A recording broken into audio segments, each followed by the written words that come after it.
dessine brièvement l'Afrique. En l'an 1000, les Africains, ils naviguaient jusqu'en Chine. Il y avait de très grands États en Afrique. À la même époque, nous, en Europe, on clapotait péniblement dans la Méditerranée. Donc, en l'an 1000, les Africains, ils avaient l'économie de subsistance, ils avaient l'échange local et ils accédaient à l'économie monde, à la macropolitique, à l'économie monde, etc. De même, il y a tout le travail d'Anta Diop sur l'influence, enfin, le rôle des civilisations africaines dans l'Égypte, etc. Donc, tout ce mépris que nous avons et qui est au cœur de ces relations franco-africaines, ce mépris qui consiste à dire qu'il n'y a pas de créativité politique et culturelle en Afrique, est une absurdité totale. Seulement, qu'est-ce qui s'est passé par la suite?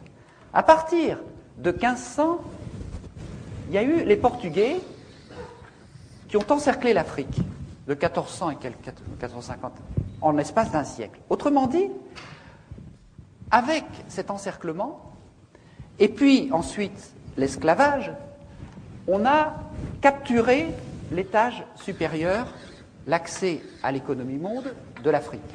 Ensuite, avec la colonisation, on a folklorisé l'étage intermédiaire.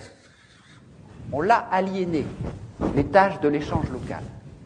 Et l'Afrique n'a réussi à survivre à ces 3 ou 4 siècles d'agression épouvantable qu'en se repliant sur le rez-de-chaussée du clan, de la famille, en hypertrophiant les solidarités de cet étage.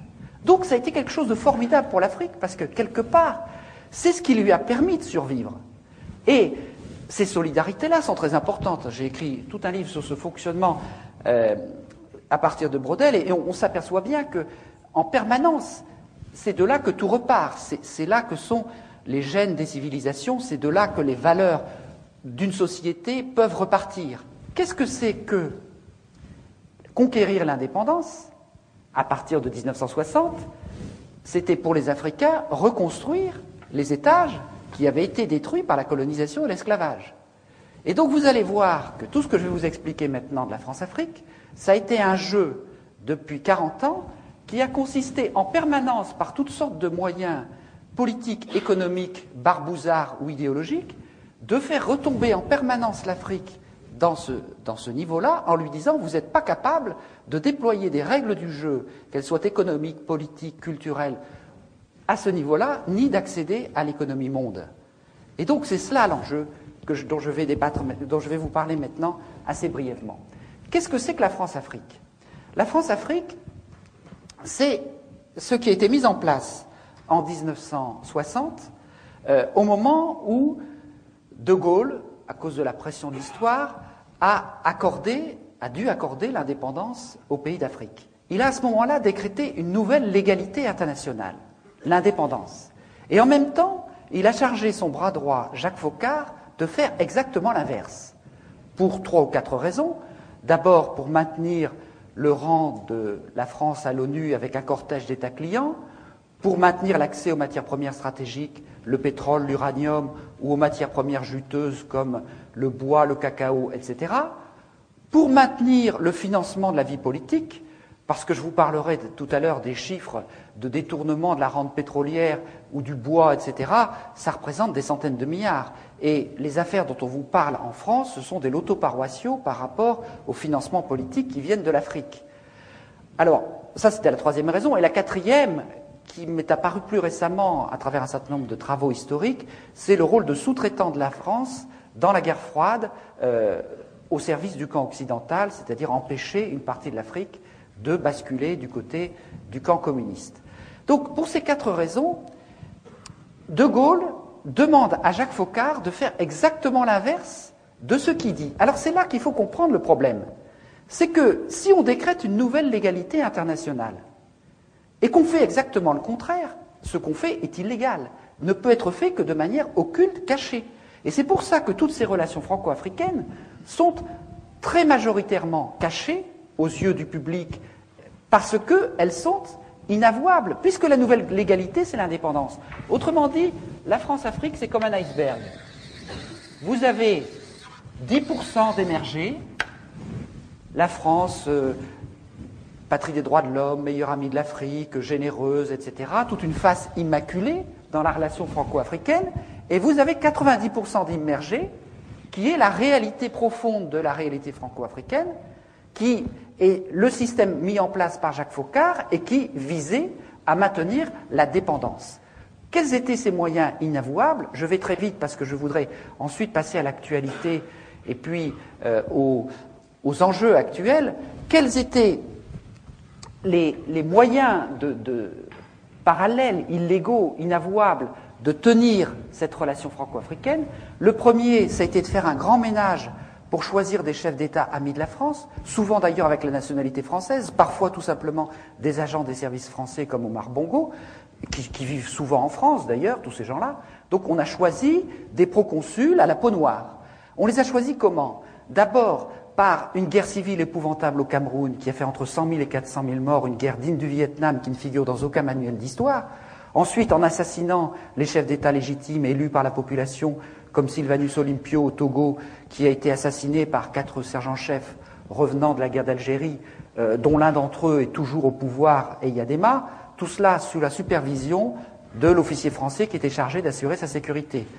Barthélemy Boganda, par exemple, le centrafricain, est mort dans un accident d'avion suspect. Donc on a fait un grand ménage. Ensuite, les autres, on les a promus par la fraude électorale ou par la corruption, les moyens classiques. Il n'y en a qu'un seul qui a résisté, qui est Sékou Touré, mais qui a connu tellement de vrais complots en l'espace de 2 ans qu'il a fini par en voir défaut et par devenir paranoïaque, donc par être écarté quelque part du jeu.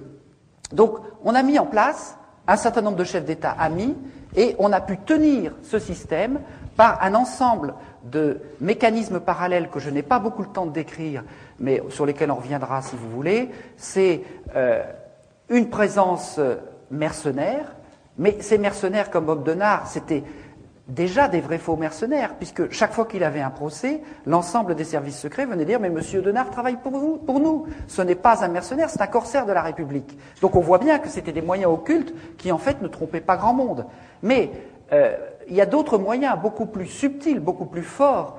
C'est les entreprises faunées des services secrets français, notamment Elf, dont le Floch Prigent, l'ancien PDG, nous explique simplement que Elf, c'était le faux-nez des services secrets français, c'est-à-dire que les dizaines, les centaines de milliards prélevés sur le pétrole, entre le prix d'achat très faible et le prix de vente, et aussi avec les quantités de cargaisons non déclarées.